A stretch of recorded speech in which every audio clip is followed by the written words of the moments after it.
यहाँ पे ना वो फ्लैश मेमोरी का कॉन्सेप्ट बयान कर रहा है कि आपके पास ना फ्लैश मेमोरी क्या चीज़ होती है। ये पहले जो स्टार्टिंग के अंदर ना 1980s के अंदर जो थी इंट्रोड्यूस करवाई गई थी। ईपी रोम और डबल ईपी रोम के इंटरमीडिएट था, यानी कि ना उनसे महंगी थी और ना ही उनसे ज़्यादा सस्ती थी। इनके दरमियान में एक ये नई मेमोरी इंट्रोड्यूस करवाई गई थी जिसको उन्होंने फ्लैश मेमोरी का नाम दिया था।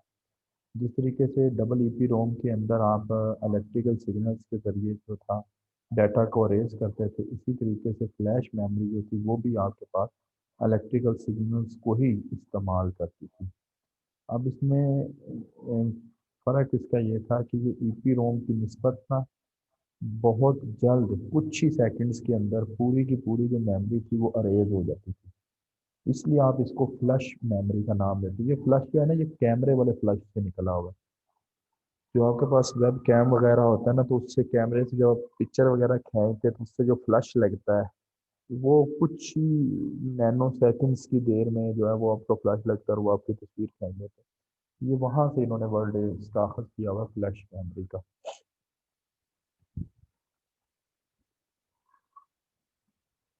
इसके वो कहता है कि ना फ्लैश मेमोरी के अंदर आपके पास एक और कॉन्सेप्ट या एक और सिस्टम उन्होंने ये भी इंट्रोड्यूस करवाया था कि अगर आप पूरी की पूरी मेमोरी को जो है ना वो अरेज नहीं करना चाहते, आप पूरी की पूरी मेमोरी को डिलीट नहीं करना चाहते, तो फिर आप इस तरह से करें कि आप ना इसके कुछ ब्लॉक्स वगैरह जो होते हैं ना, कुछ मेमोरी के जो ब्लॉक्स हैं, सिर्फ उन ब्लॉक्स को जो है वो रिमूव कर दें। तो जो मेमोरी के कुछ ब्लॉक्स रिमूव करने की फैसिलिटी जो थी वो भी आपके पास इसके अंदर अवेलेबल थी। तो आप मेमोरी के सिर्फ कुछ ब्लॉक जो थे उनको भी इसमें रिमूव कर सकते थे, बजाय आप पूरी की पूरी मेमोरी को डिलीट करने के। कहते हैं फ्लैश मेमोरी का नाम इसको इसलिए दिया गया था क्योंकि ये इतनी छोटी सी मेमोरी थी कि जब इसमें से डाटा अरेज किया जाता था ना, तो ये एक ही एक्शन में, यानी कि एक ही दफ़ा आपने सिर्फ वो इलेक्ट्रिकल सिग्नल पास करने होते थे और इसमें से डाटा जो है वो अरेज हो जाता था। इसी तरह जिससे इसीलिए फ्लश के गए, क्योंकि फ्लश जो होता है ना वो एक ही दफ़ा आपका फ्लश लगता है और साथ ही आपकी पिक्चर जो है वो कैप्चर हो जाती है। इसलिए यहाँ से उसने फिर यहाँ पर ये बात की है कि ये भी फ्लश की निस्बत यह है कि आपके पास साथ ही जो है वो डाटा आपका अरेज हो जाता है एक ही एक्शन के अंदर।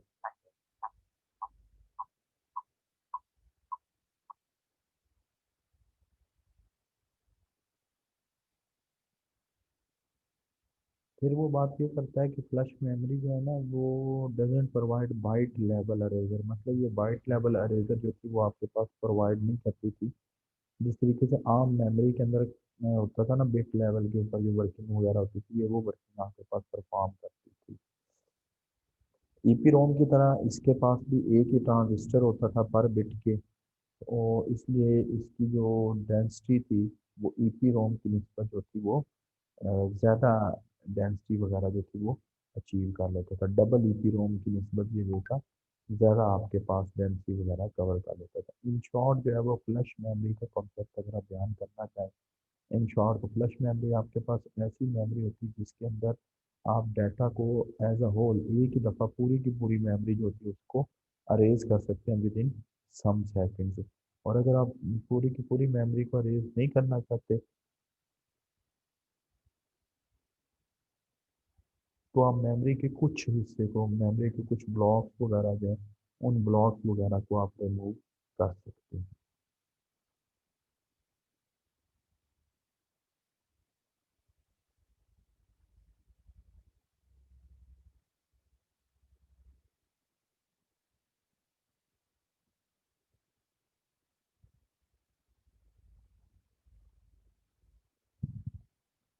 फिर इसके बाद ना ये आपके पास आते हैं ऑर्गेनाइजेशन डिटेल। चिप लॉजिक है। चिप लॉजिक का मतलब ये होता है ये मेमोरी की यहाँ पर इन्होंने लॉजिक वगैरह ड्राइव किए कि मेमोरी आपकी किस तरीके के साथ जो है वो बनी हुई है। कहते हैं जब आप सेमीकंडक्टर मेमोरी की बात करते हैं ना, तो वहाँ पर आपको एक इशू ये भी फेस करना पड़ता है कि कितनी बिट्स होंगी जिनको आपने एट अ टाइम उसकी रीड करवाना होता है या राइट करवाना होता है। तो ये आपके पास मेमोरी के ऑर्गेनाइजेशन के अंदर काफ़ी ज़्यादा इशू समझ लेंगे, उसको एक मसला समझ लें कि आपने एट अ टाइम जो उसकी कितनी बिट्स जो है उसको रीड या राइट करवाना होता है। वो कहते हैं कि फॉर एग्जांपल अगर आपके पास एक 16 बिट चिप है ना, तो वो 1 मेगाबिट, ये एम का मतलब यहाँ पे मेगाबिट या मेगाबाइट इसमें इस्तेमाल किया हुआ है।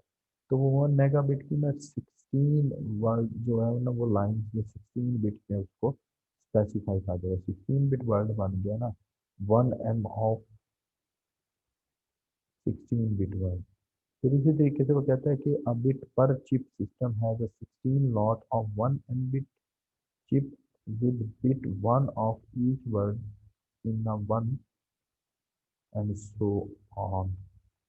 यहाँ पर वो ये बात करता है कि जो आपकी 16 लॉट्स है ना, जो 16 लाइन्स है, वहाँ पर आपने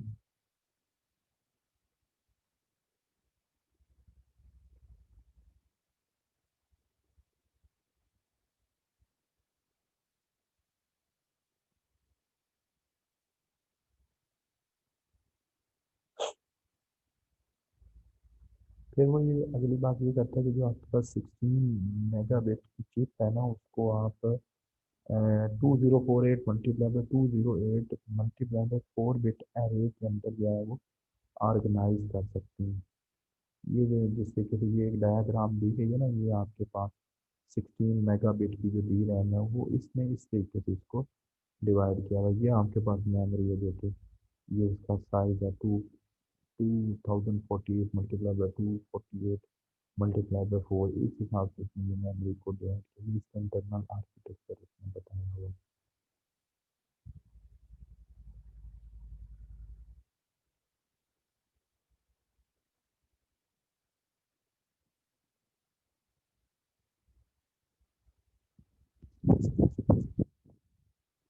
फिर कहते हैं कि आपने ना इसके जरिए क्या किया, reduce number of address pin, जो आपके पास एड्रेस पिन थी आपने उनको रिड्यूस किया। रो एड्रेस और इसके कॉलम एड्रेस जो है ना, वो आपने इसके अंदर ऐड करवाए।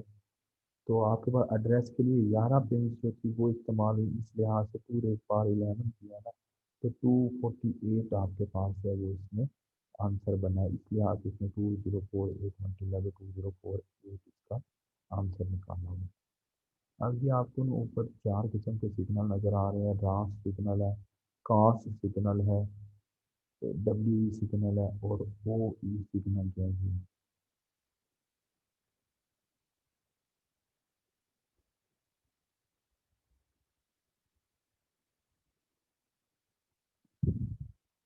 इसके अंदर इस डायग्राम के अंदर ये जो रास की सिग्नल लाइंस है ना, ये बेसिकली तौर पे रो एड्रेस को सेलेक्ट करने के लिए है।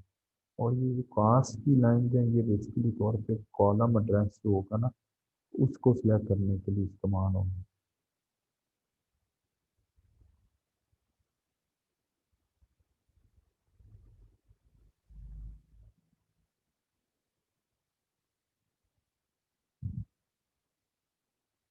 तो ये जो डब्ल्यू ई लाइन है ना आपके पास, ये होगी रास हो गई आपके पास रोज के लिए, रो एड्रेस के लिए।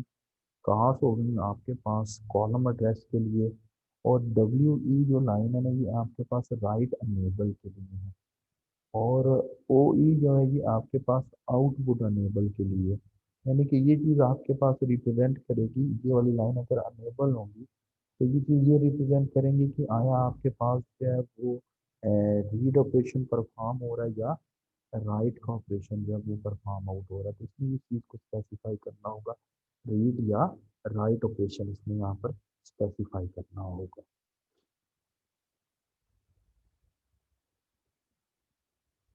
रिफ्रेशिंग के लिए उन्होंने रिफ्रेशिंग सर्किट, जिस तरीके से आपके पास एस रैम या डी रैम के अंदर जो है वो रिफ्रेशिंग सर्किट लगे होते हैं, इसी तरीके से उन्होंने यहाँ पर रिफ्रेशिंग सर्किट हमें लगा दिया। डिसेबल चिप्स इन्होंने लगाई। काउंट थ्रू रोज, यानी कि जो अभी मैंने कास्ट की बात की है वो लगा दिया है। रीड राइट बैक की बात की इन्होंने। तो ये डिफरेंट किस्म के फंक्शन जो थे वो इसमें ऐड किए हैं। ये वो आपके पास 16 बिट जो डी रैम है, इसका उसमें एक सिनेरियो सा बयान किया हुआ है। ये दो डायग्राम है, इनकी ज़रूरत नहीं है, ये वाली और ये वाली डायग्राम। ये पूरे का पूरा एक ऑपरेशन है, इसको करने की भी ज़रूरत नहीं है, वैसे भी काइनाफ है टास्क कर देता। फिर इसके बाद ना इंटर लीव्ड मेमोरी का कॉन्सेप्ट आ जाता है कि इंटर लीव्ड मेमोरी जो है वो कौन सी होती है। अब इंटर लीव्ड के बारे में मैंने सबसे भी बताया था आपको। इंटर लीव्ड क्या होती है? इंटर लीव्ड का लफ्ज़ी मतलब क्या होगा?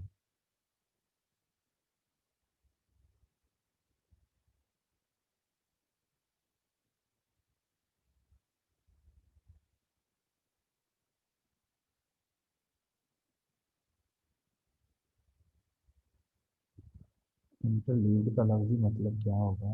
कोई बंदा जाग रहा है या कोई बंदी जाग रही है क्लास में से?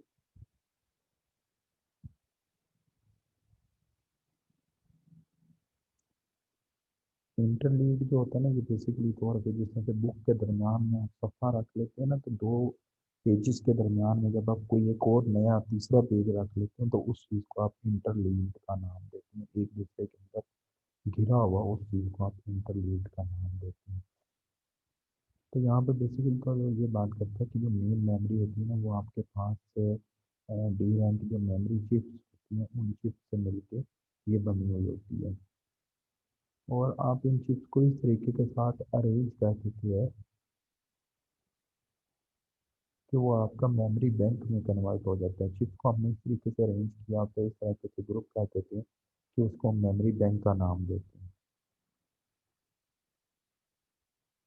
तो वही बात करता है कि इट इज़ पॉसिबल कि ये भी चीज़ पॉसिबल है कि जो आपके पास मेमोरी ब्लॉक्स आए हैं ना, यानी कि जो आपके पास मेमोरी ब्लॉक्स बने हैं, वो जो मेमोरी ब्लॉक्स में मिल के मेमोरी बैंक आपके पास बना दी थी, मेमोरी चिप्स को आपने अरेंज किया और उससे आपका मेमोरी बैंक बन गया। वो जो मेमोरी बैंक होता है उस चीज़ को आप इंटरलीव्ड मेमोरी का नाम देते हैं।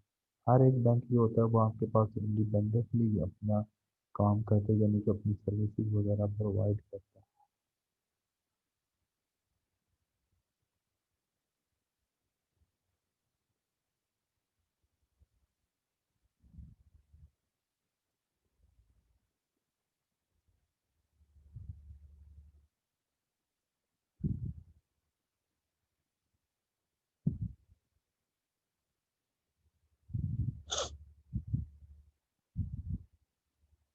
इसमें जो अगली बात ये करता है कि आपके पास जो हर एक बैंक होता है ना, वो इंडिपेंडेंट होता है अपनी रीड और राइट की रिक्वेस्ट, मेमोरी के आगे अपनी रीड और राइट की रिक्वेस्ट है वो सेंड करने के लिए। तो इसी तरीके से अगर आपके पास के बैंक आ जाएंगे तो वो आपके पास के रिक्वेस्ट में उसको एट अ टाइम जो है वो हैंडल कर सकते हैं। तो अगर आपकी मेमोरी के अंदर चार बैंक होंगे तो उसी हिसाब से चार रिक्वेस्ट जो होंगी उसको जो है वो अकोमोडेट करना होगा।